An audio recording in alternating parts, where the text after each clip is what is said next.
আসসালামু আলাইকুম ওয়া রাহমাতুল্লাহ। দূরে এবং কাছে যে যেখান থেকে আমার ভিডিও দেখছেন, আশা করি প্রত্যেকে ভালো আছেন, সুস্থ আছেন, নিরাপদে আছেন। প্রতিদিনের মতো নতুন আরও একটি রান্নার রেসিপি নিয়ে আপনাদের মাঝে চলে আসলাম। আমি রান্নার রানী আফরোজা। পুরো ভিডিও স্কিপ না করে দেখার অনুরোধ জানাচ্ছি। আজকে আমি রান্না করব সামুদ্রিক মাছ। এই মাছটাকে নাকি সুরমা মাছ বলে। তো মাছটাকে আমি ভালো করে ক্লিন করে নিয়েছি, 2 পিস করে নিয়েছি, ছোট সাইজের মাছ। তো খুব কম করে রান্না করব, আসলে এটা আমি এবং আমার 2 মেয়ে খাবে, আর কেউ খাবে না। তো লবণ, হলুদ, সামান্য মরিচ, সামান্য তেল দিয়ে একটু হাতে মেখে ম্যারিনেট করে নিচ্ছি ভালোভাবে। সামুদ্রিক মাছ খেতে কে কে পছন্দ করেন অবশ্যই কমেন্ট করে জানাবেন। আমার কাছে তেমন একটা পছন্দ না, তারপরও খাই, স্বাস্থ্যের জন্য ভালো।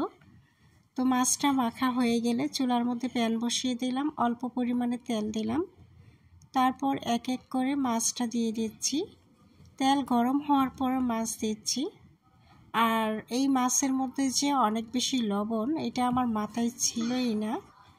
আমি লবণ তারপরও অন্যান্য মাছের তুলনায় কম দিয়েছি, ভেবেছিলাম পরে দেব, কিন্তু না, তারপর কম দেওয়ার পরেও লবণটা বেশি হয়ে গিয়েছিল। তারপরে এটা আমি একটা সমাধান করেছি। তো মাছগুলো এপিট উল্টিয়ে আমি ভেজে নিয়েছি। এখন মাছগুলো উঠিয়ে নিলাম। মাছগুলো উঠিয়ে অন্য একটা প্যান বসিয়ে দিলাম। তেল দিয়ে দিলাম সরিষার তেল অল্প পরিমাণে, আর 2 চামচ পরিমাণ দিয়ে দিলাম পেঁয়াজ কুচি, আধা চামচ পরিমাণ দিয়ে দিলাম রসুন বাটা, দিয়ে ভালো করে লাল লাল করে ভেজে নেব।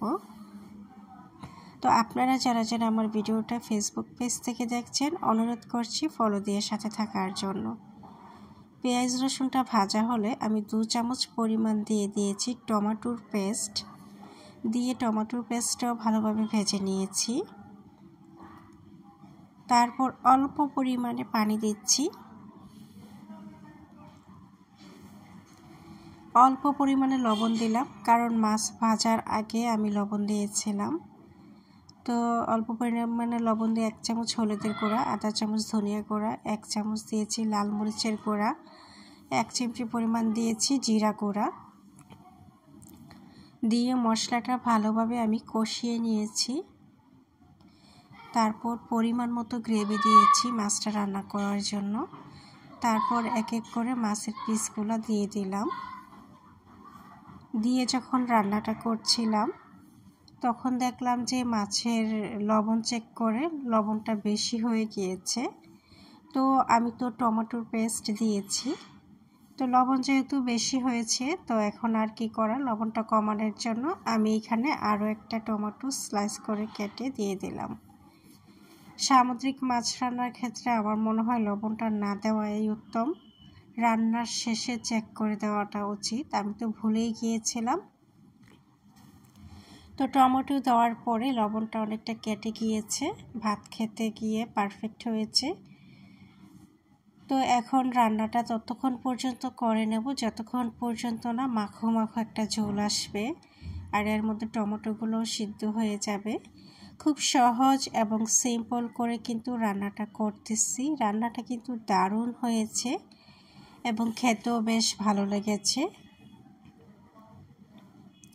এই সামুদ্রিক মাছ আমার মেয়ে, ছোট মেয়ে, 2 মেয়ে অনেক পছন্দ করে। তাদের কাছে মনে হয় কি তারা মাংস খাচ্ছে। তবে আমার কাছে এই ছোট মাছটা পছন্দ না, আমি বড়টা খাই, কিন্তু শ্বশুর নিয়ে আসছে, ফেলে তো আর দিতে পারি না। মাছগুলো অনেক তাজা ছিল। তো রান্নাটা হয়ে এসেছে, আমি চুলাটা অফ করে দিয়েছি, আর ফ্রোজেন করা 1 চিমটি ধনিয়া পাতা দিয়েছিলাম মাঝখানে। দেখুন বন্ধুরা, এত সিম্পল করে মাছ রান্না করেছি, কালারটা কি সুন্দর এসেছে, দারুণ একটা কালার এসেছে।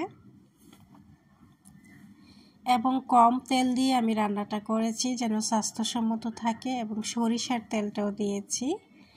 এখন আমি খাবারের জন্য পরিবেশন করে নিচ্ছি। আমার মাছ রান্নাটা আপনাদের কাছে কেমন লেগেছে অবশ্যই কমেন্ট করে জানাবেন। এতক্ষণ পর্যন্ত যারা যারা ধৈর্য ধরে আমার ভিডিওটা দেখেছেন, প্রত্যেকের জন্য রইল অফুরন্ত ভালোবাসা এবং সঠিক একটা মন্তব্য করে যাবেন যেন আমি আপনার বাড়ি থেকে ঘুরে আসতে পারি। আজকের মতো আল্লাহ হাফেজ।